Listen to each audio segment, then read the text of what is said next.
My name is Nick Norimoto. I'm the University Budget Director here at Dominguez Hills. Um, and welcome to our Budget Lunch and Learn for this quarter. I am just going to get started into the context. And so let's just get started.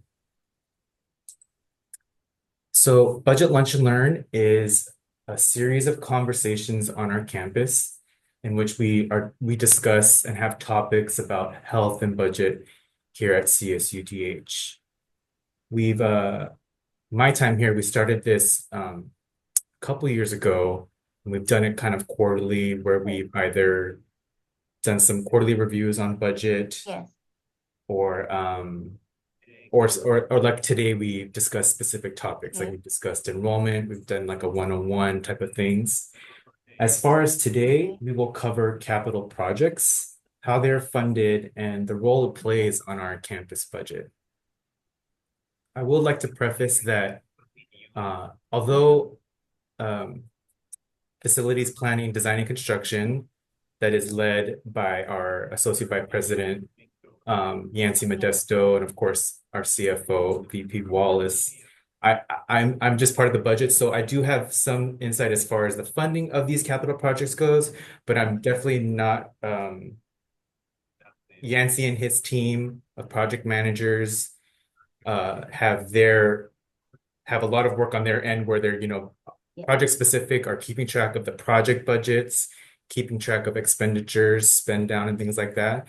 I'm not going to go into the actual details of specific projects, but really more on how we fund projects, how projects are kind of established and things like that, and the implications that it has in the future of projects.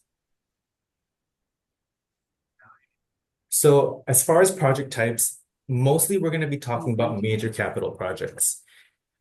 The different types that is most seen at the CSU and on our campus are primarily academic facilities and self-support. So as far as academic facilities goes, that includes facilities like classrooms, teaching labs, libraries, administration buildings, utilities, and central plant. Anything that really supports the instruction or institutional support student services. The other type of project is self-support.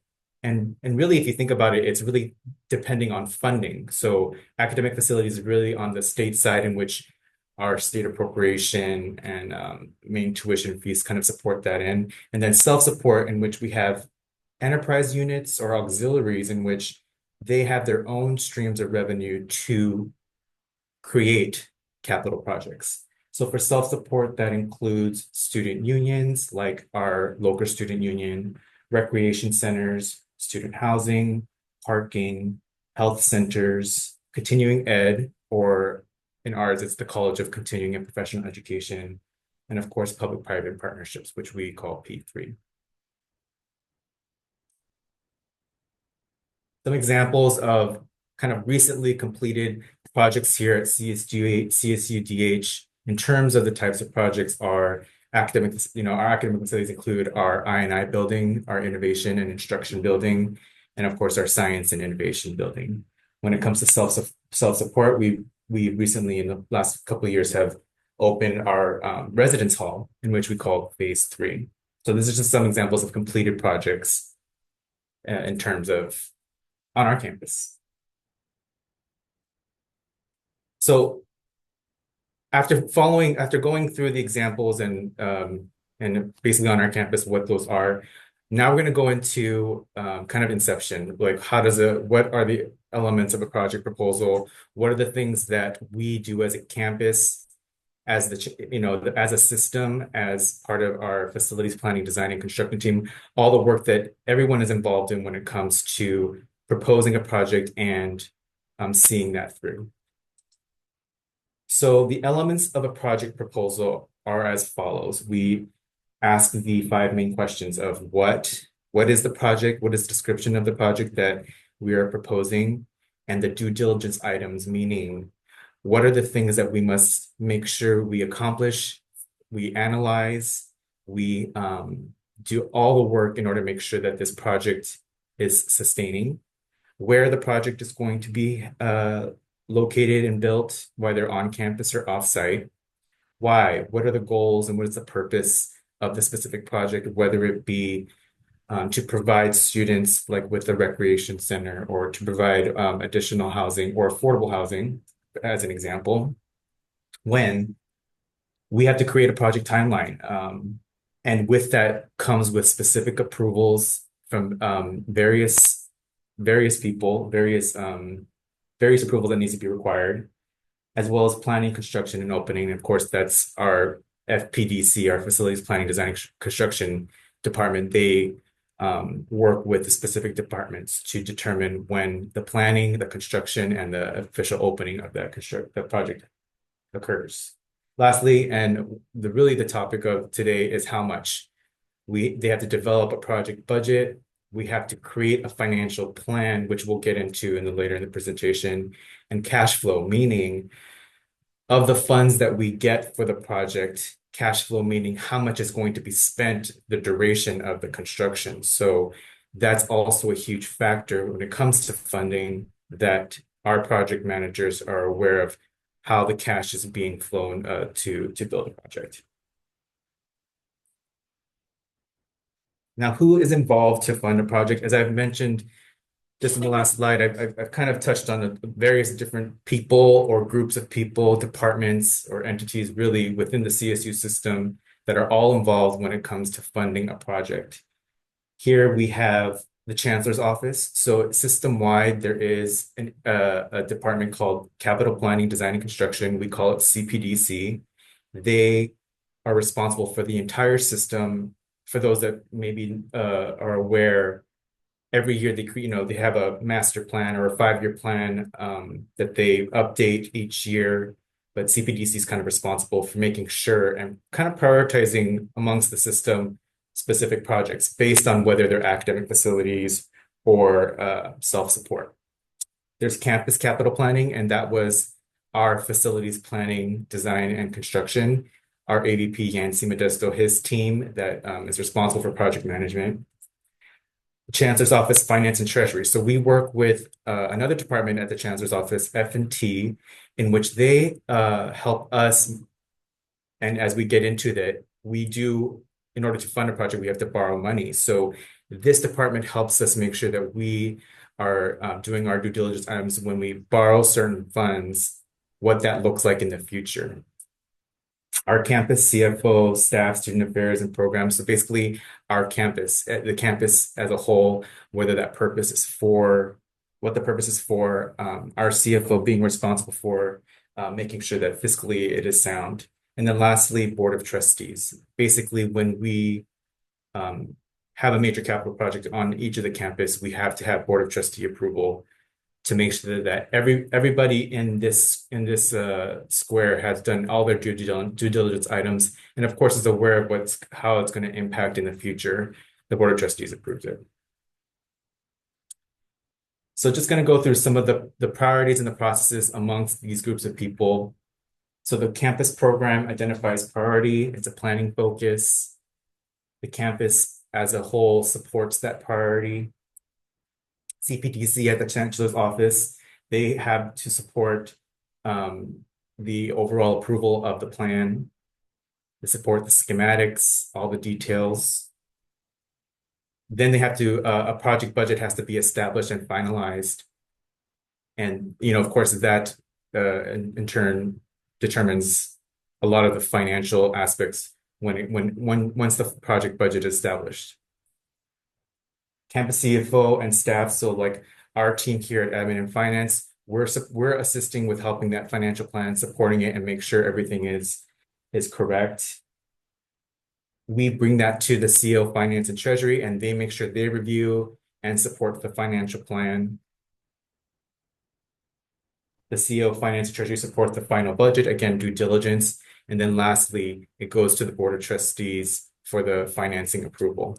Now that we're talking about financing, we're going to go into the sources of funds for specific projects. Now, I've outlined basically four areas of funding, but really the most significant source of funding is borrowing or financing, and that is through the System-Wide Revenue Bond or SRB program, which I'll go on to the next slide. Basically, we are essentially borrowing money similar to if we, have a mortgage or, taking out a car loan, we are borrowing funds to pay for a major project. And essentially the resources that is going to help pay that financing down is through things like student fees that our students pay, whether that be mandatory fees like the Student Body Center, et cetera. Self-support user fees. So for example, when it comes to major housing, that would be like the housing rent that students have to pay. If we were to build like a major parking structure, those parking permits for the use of parking would, again, in the future, pay down the financing that we borrow for the project. Other sources of funds also include state funds. So as we will talk later, there are sometimes when designated state funding as part of the governor's budget and other state legislative goals, they designate maybe some state dollars to specific projects. And that could be created from certain advocacy or specific requests that we have to the state.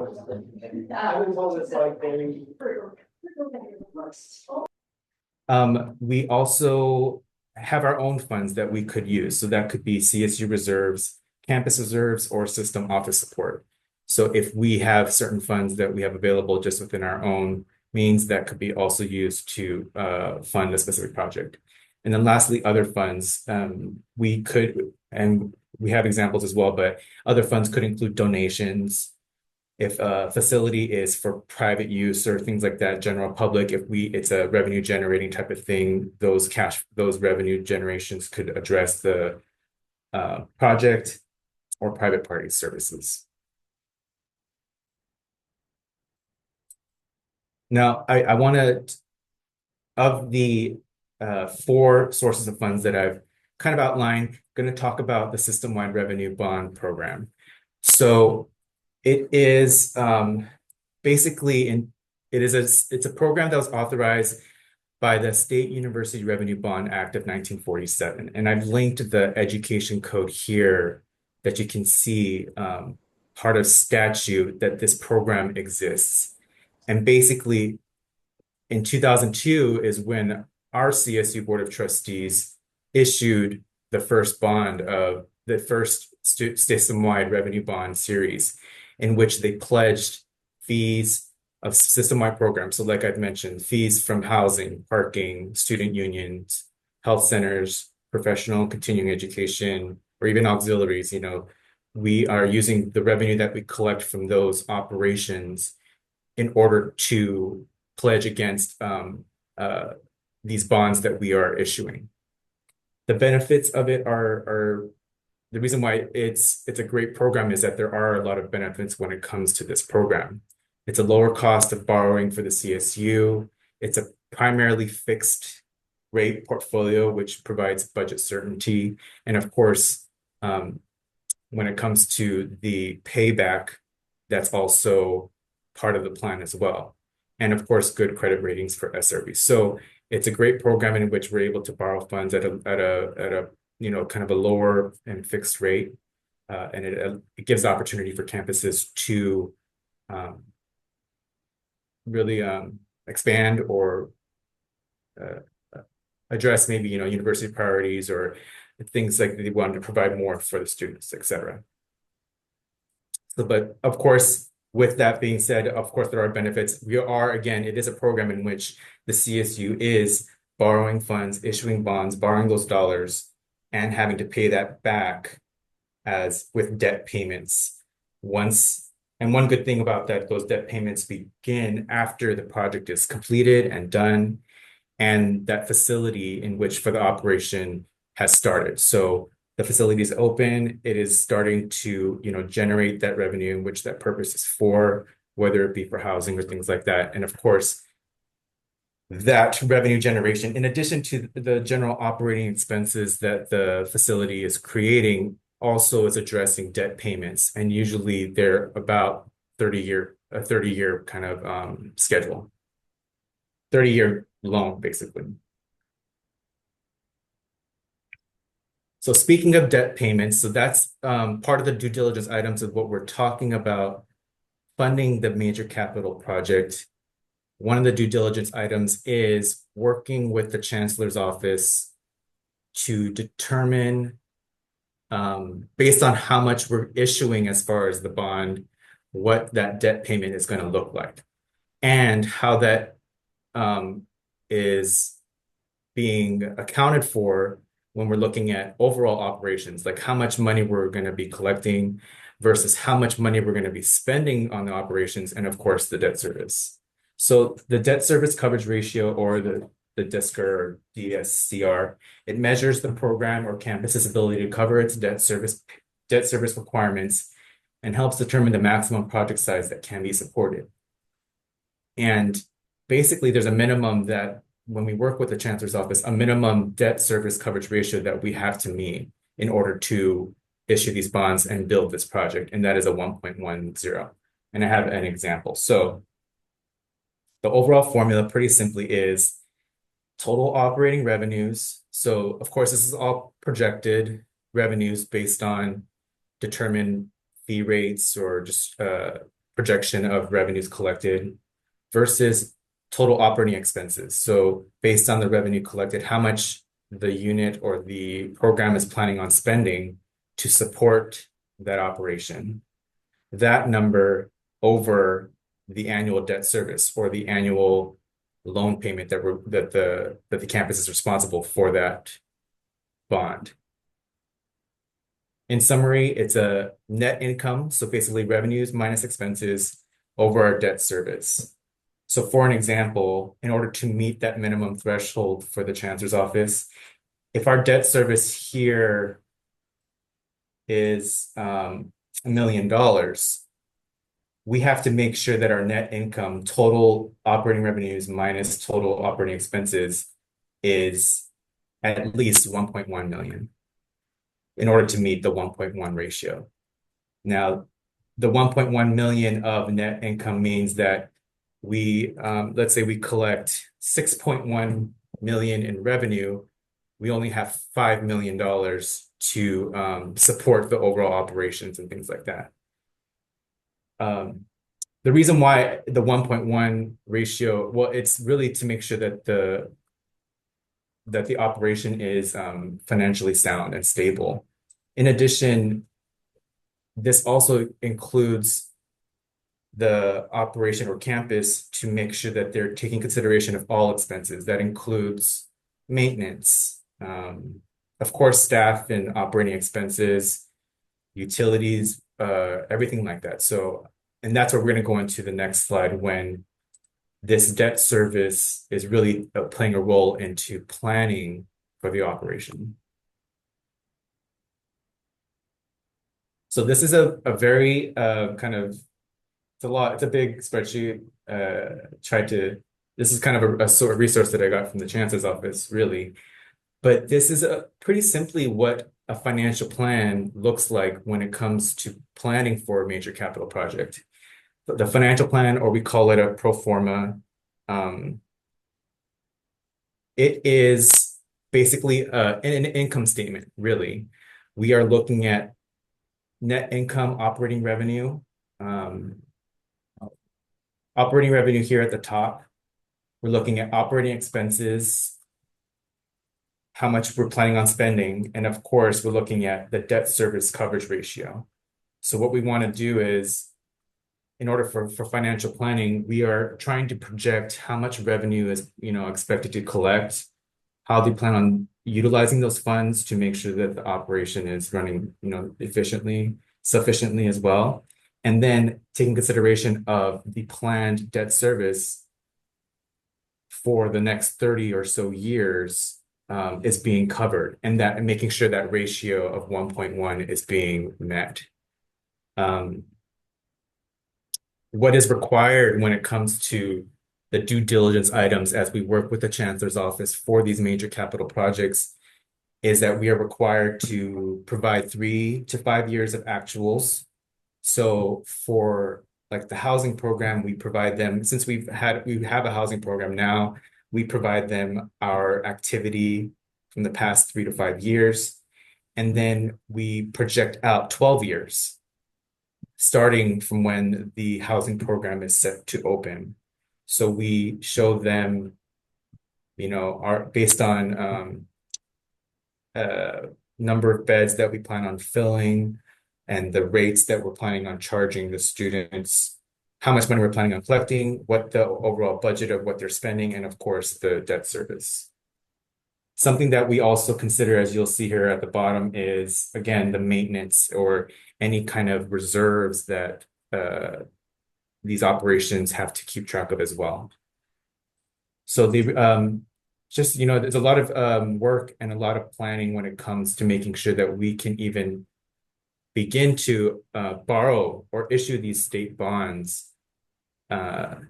Because once we, issue them, we have to make sure that financially we're sound and make sure we can cover that debt service.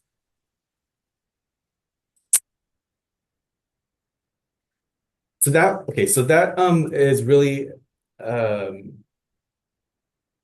when it comes to working with the chancellor's office, working with our financial team here, working with our capital team here, we have to, and something that I didn't mention is that with all this information and how much money we can borrow, Yancey and his team, the people here at Facilities Planning, Design, and Construction, they're doing their great and very complicated work in working with contractors and trying to develop a overall budget for the project. So all of this information is being compiled together and is connected and linked to present to our leaders at the chancellor's office and ultimately at the board of trustees to let them know, here's the overall project budget, here's our financial plan for the operation, and here's how we plan on paying back the debt service and really showing them that we're able to. And that's really important because it's a liability once we issue those bonds.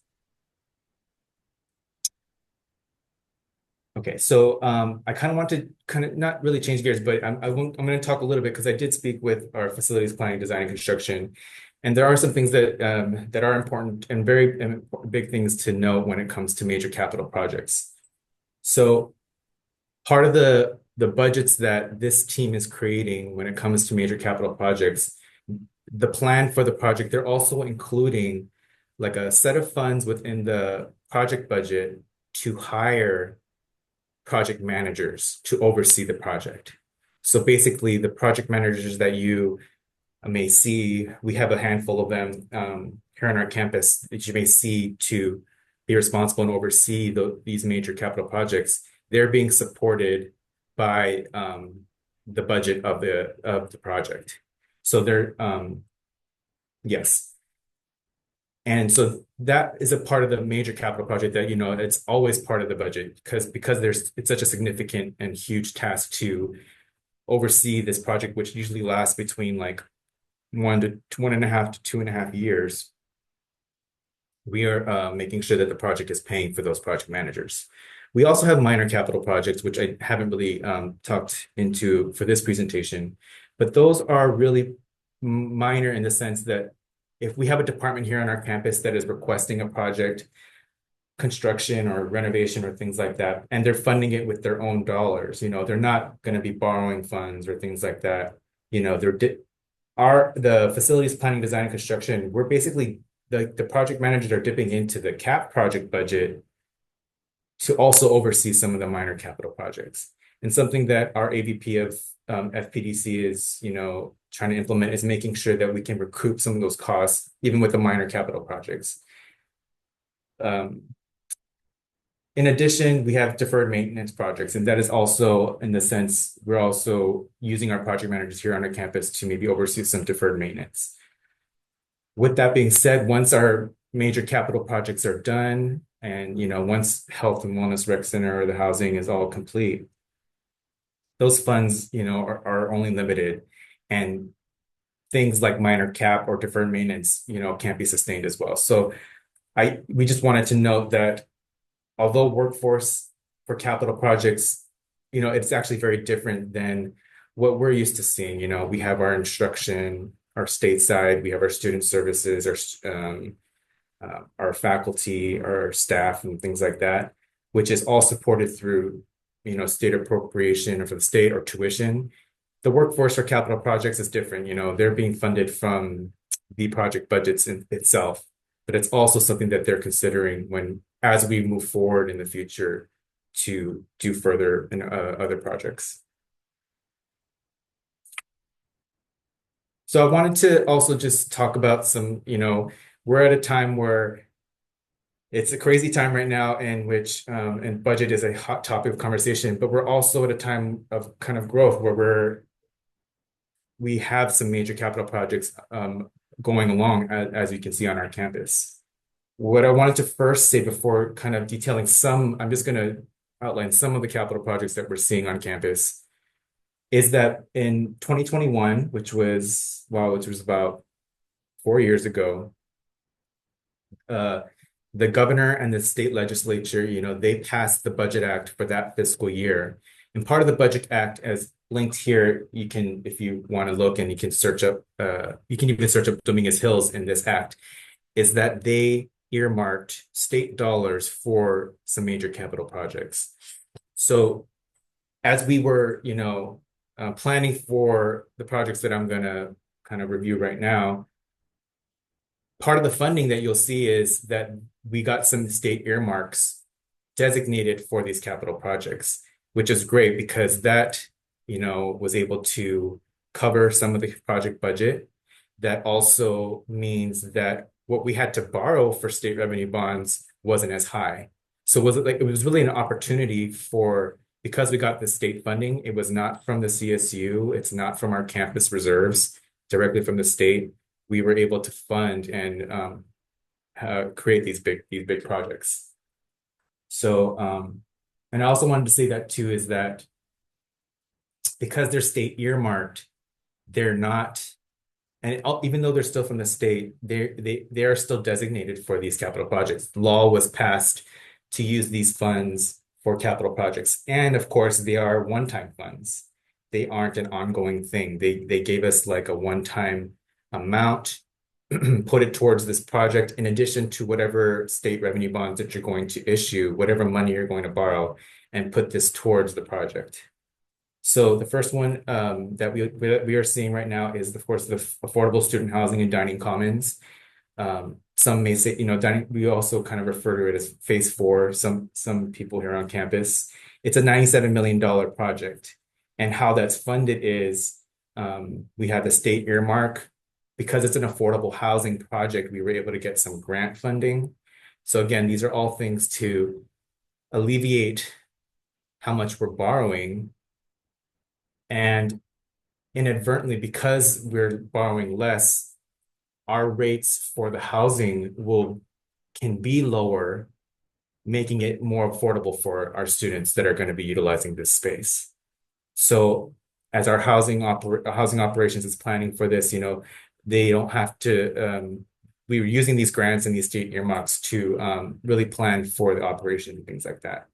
So the $97 million state earmarks, we have grant funding, and of course we do have SRB, and how that's going to be paid back is from the housing rent. The second major project is, of course, the Student Health and Wellness Recreation Center. It's about an $87.5 million project.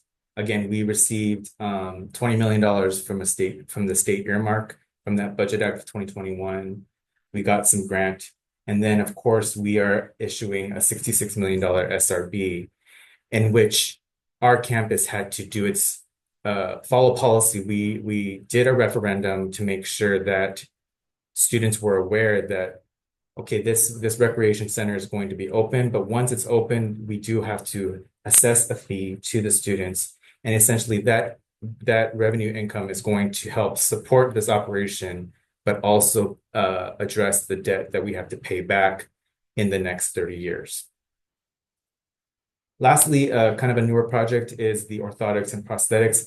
This is very different from what we've been discussing, but I did want to kind of bring it up because it is a great opportunity for our campus. It's a smaller project, but it kind of shows the different colors of money that we are also we're also utilizing and kind of designating for this project. So it's an $11.4 million project. We're using dollars from the College of Continuing Professional Education. We're using dollars that we have from the Chancellor's Office, from the CSU. We are also taking out a loan, a smaller loan of $3 million, in which we have the ability to do inner loans with our own self-supports, only through our self-supports. We can't take loans out, just FYI, we can't take loans out from the state side, but we can, from our self-supporting units, take out loans.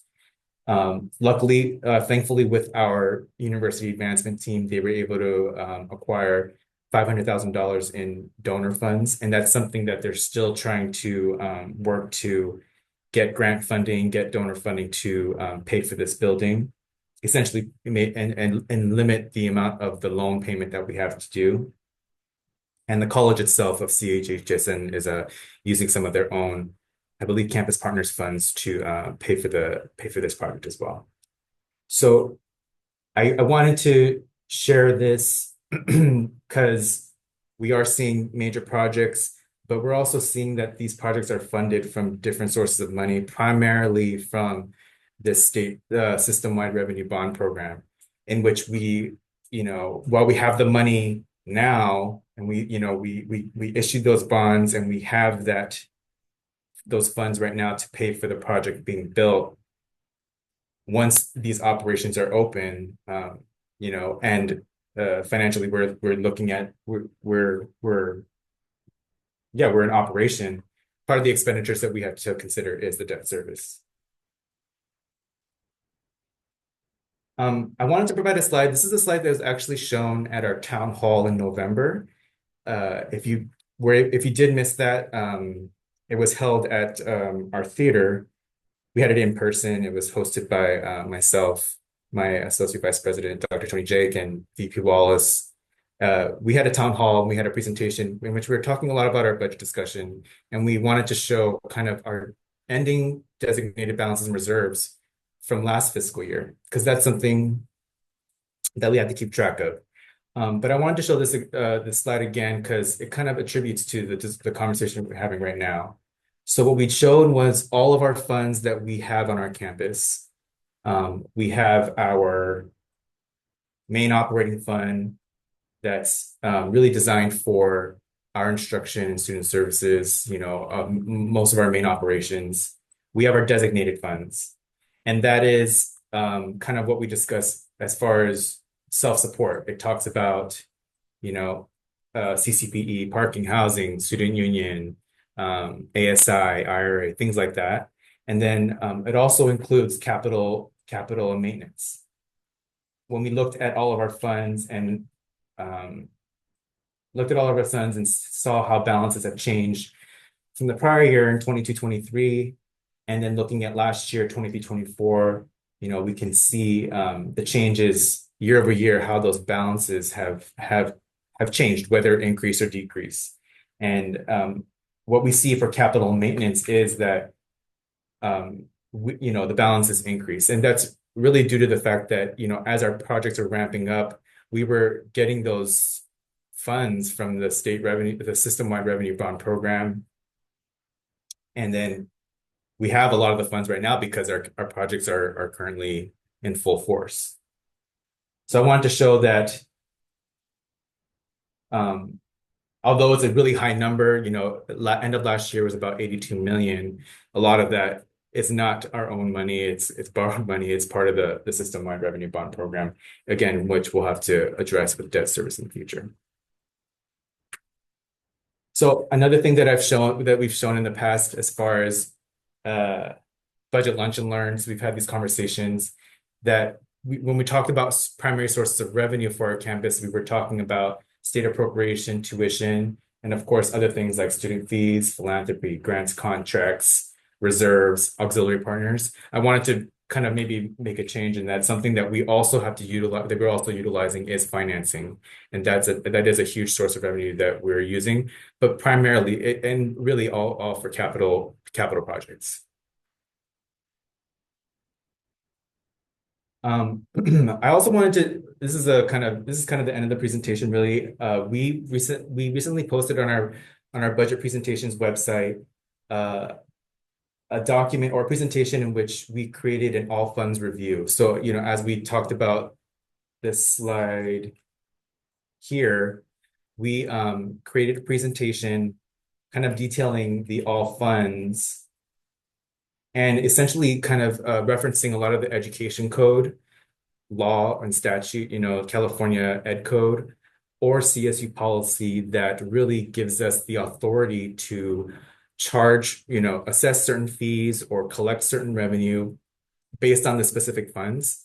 And those laws and policy also say, okay, you can charge, for example, a housing fee, but that housing fee can only be used to to address housing operations, um, or or housing maintenance or housing development, things like that. So just wanted to let you all know that there is this presentation that in case you needed reference for these sorts of funds, it's available as well. And that concludes the presentation.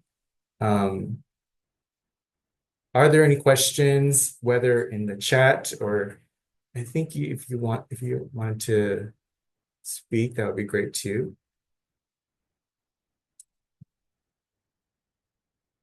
Oh, I just noticed the chat that was happening.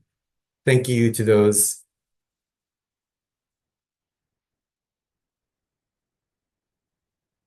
I'm looking through the questions now. And thank you, Deb, for addressing the questions.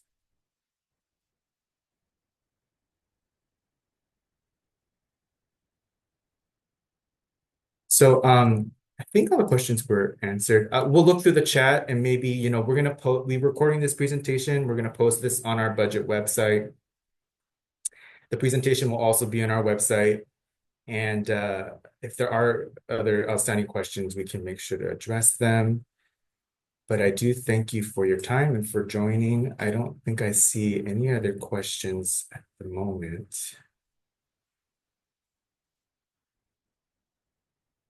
Or other questions? Oh, yes. We also have a survey link that we kind of utilize for this budget lunch and learn. And we want to make sure we're on the pulse of kind of the things that everyone's wanting to learn more about. And I think this was one of the things that we've just had there was a lot of questions regarding capital projects. So there is a survey link if you want to click on that. Feel free to submit that with any kind of topics that you feel we can dive more into, or you can email me if there's any specific questions, things like that. But I do appreciate you all taking your lunch for coming to this presentation. So that is it. That concludes it. Thank you very much. Oh, Rama, you had a question? Yeah, sure. So I have two questions. One is when it comes to the debt service, so there are quite a lot of questions now. For example, apparently the debt service level is equivalent to the operational budget for, I think, 5 or 6 campuses. And obviously, this needs to be verified. So how much debt service are we incurring for these buildings on annual basis going forward, and for how many years? Oh, I don't have that information on right now, but we do have debt service amounts for our student housing phase 3, and I think that's really it. If someone else knows, I feel like that's really kind of the only debt service we're paying right now. And of course, once phase four and Health Wellness Rec Center, we're going to be starting to pay for those debt service payments. Mhm. And I want to say the debt service that we have now, I believe is 25 years, if I'm not mistaken. Not mistaken, I think it's 20 to 25 years, but we can verify Yeah. to make sure we get the right answer. Dr. Maladi, did Okay, you have and a question? Sorry. yeah, the second one is, um, we are under the, or at least I'm under the impression that most of these capital projects, they all fall under different buckets. And we have explained this once before, but I think it's makes sense to explain it one more time. Why the I&I loan, for example, some of the debt service is going from the operational fund, AADHD budget. Yes. The I&I loan was because it was after the fact of the building, and that is for actually what furnished the building, if I'm not mistaken, Deb. It was we fell short on furnishing the building, which was our responsibility that wasn't covered under the bond. And so that's why the chancellor's office actually gave us that loan. So it's internal, and we're paying the chancellor's office back $1 million, $999,000 a year until we're done paying them back because they covered the rest of the building shortfall that we had when we built the I&I. So that's why it's come out of operational because it was furniture. And also it's that and also it's not a self-support unit. It's part of our, our academic infrastructure. So it's part of the state side. Yeah, we also leverage that internal loan, if you will, because that's basically what it is. It's internal. It's not a system-wide revenue bond or anything like that. We borrowed money from the chancellor's office out of their designated capital funds. And I think part of the rationale back then, I wasn't on the campus then, but I think from what I understand, part of the rationale, and it makes sense, that we would leverage an internal loan versus even going to an SRB or anything, because those interest rates are very low. I mean, we wouldn't be able to get those rates at any other organization except internally. So that was the impetus behind that. And at the time, the campus didn't have those additional dollars to support, like Dr. Jake and Nick mentioned, the FF&E, which is the furniture, fixtures, and equipment that were necessary to go into that building.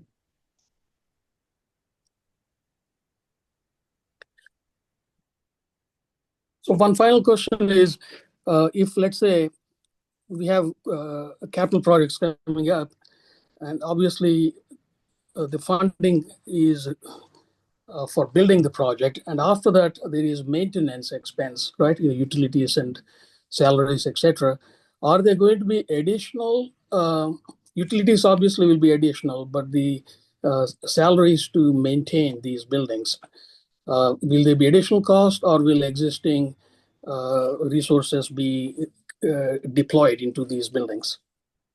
Yeah, we get, after the buildings are completed, if it's within that fiscal year when budget is apportioned, the campuses will receive dollars for ongoing maintenance of the building. So, for example, when those two buildings came aboard, we received, and at the time, I think, because it's incrementally changed every year based on inflation and things like that. Right now, I think it's running about $23 a square foot.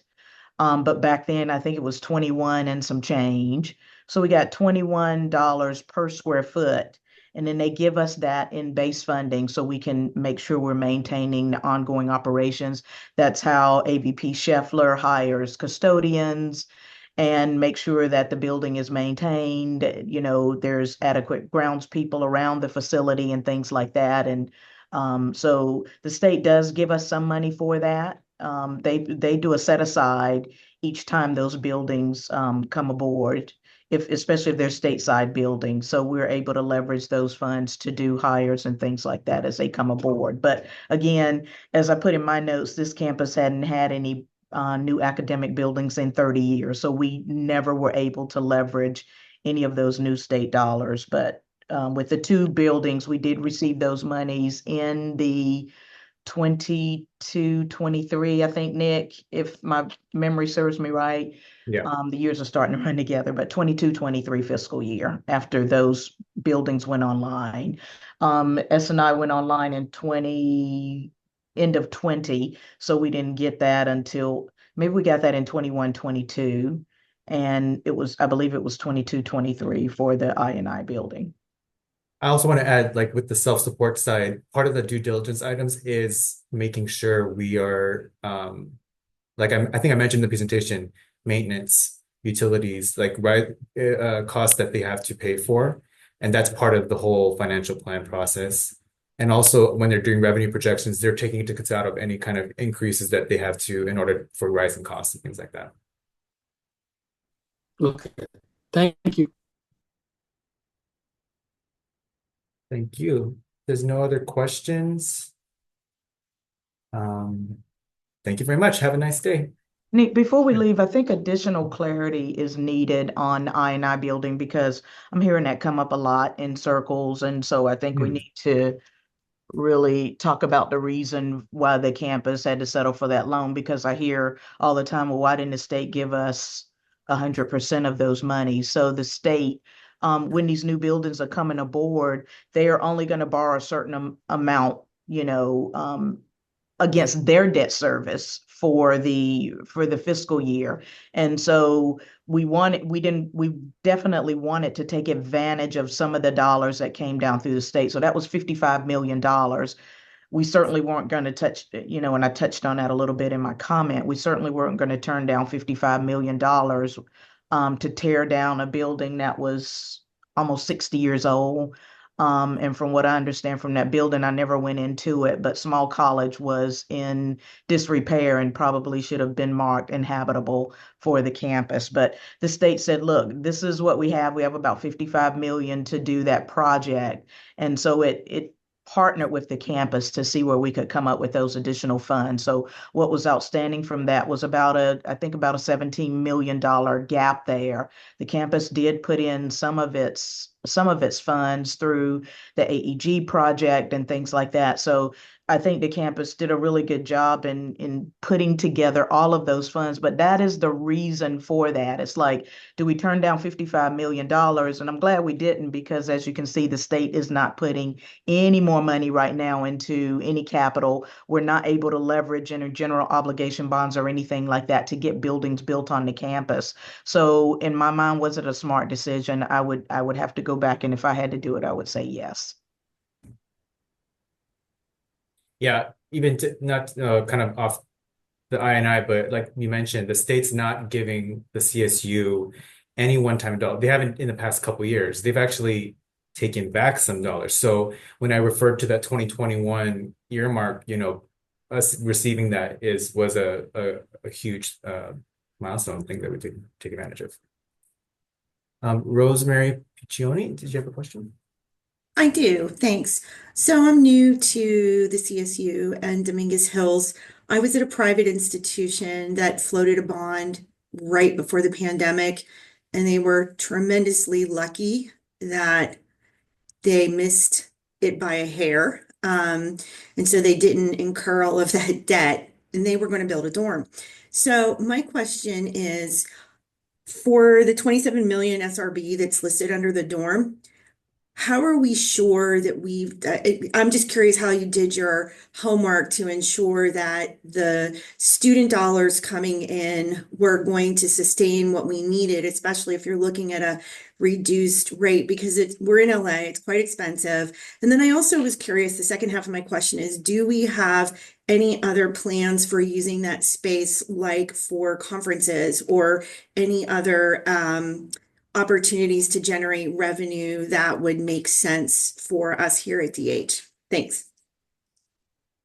Rosemary, those are great questions. To answer your first question, definitely these projects can't even go to the Board of Trustees without the Finance and Treasury group, and as well as the CPDC, and Nick just gave you talked about that acronym, which is the Chancellor's Office Planning Group. It goes through a very extensive for months and months and months before a shovel is even turned on those projects. One of the other things I think that makes these projects viable on this side of the house is they do a capacity ratio that is not at 100%. So they're saying even if you only fill 85% of the beds, you should be okay on that debt service if you're charging that amount.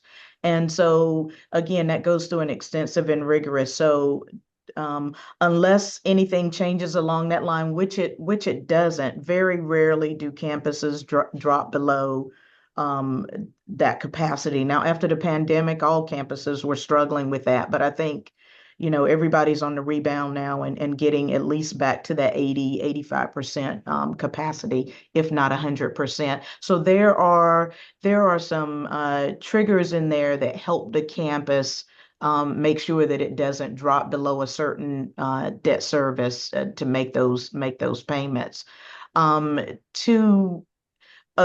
think a good point to this one is the other dollars that the campus leverage for housing, that $48 million that is being used to fund phase 4 right now, is that the campus did an application back in 2021 because the federal government said, hey, look, we realize that student affordable housing is at an all-time low. Students don't have the spaces, and we know that the CSU is one of those impacted places where students can't find affordable beds.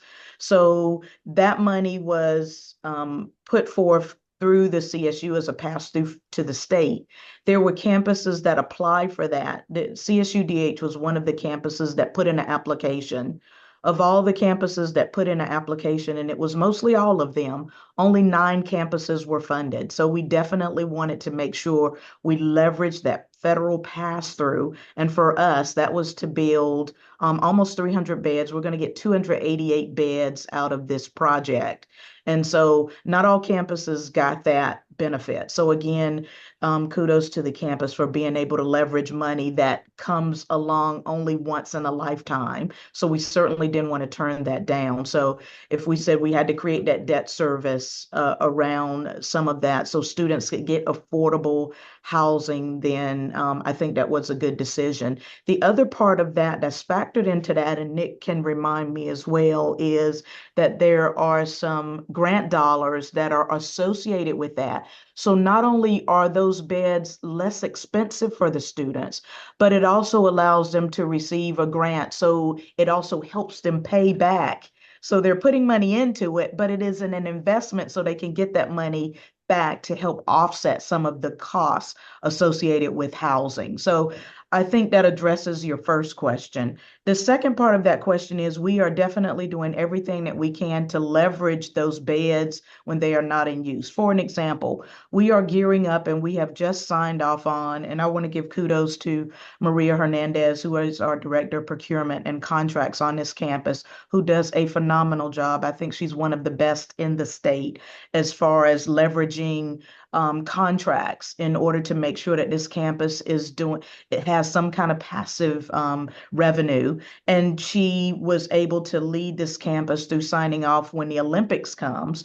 So during those summer months where we're not really using those beds, the IOC, in other words, the International Olympics Committee, has asked that they use almost all of those beds and it's going to be for maybe a month or so. And so they're going to be paying a premium for that as well, to use those beds during that time. And they will also be coming on campus before that. So we're also going to be, during the summer months, allowing them to use those beds at a fee. And we're also looking at other ways on the campus that we can leverage those beds when they're not in use. Because we're going to be at good capacity as we bring on this new phase 4. But the other thing we're looking at is maybe working with the city of Carson to do some things over the summer. They have programs whereas they want to leverage some housing for short periods of time. So the campus is consistently trying to find ways to make some of that passive revenue in order to not only support housing, but to make those beds a little bit more affordable for our students. I see Dr. Jake's hand is raised.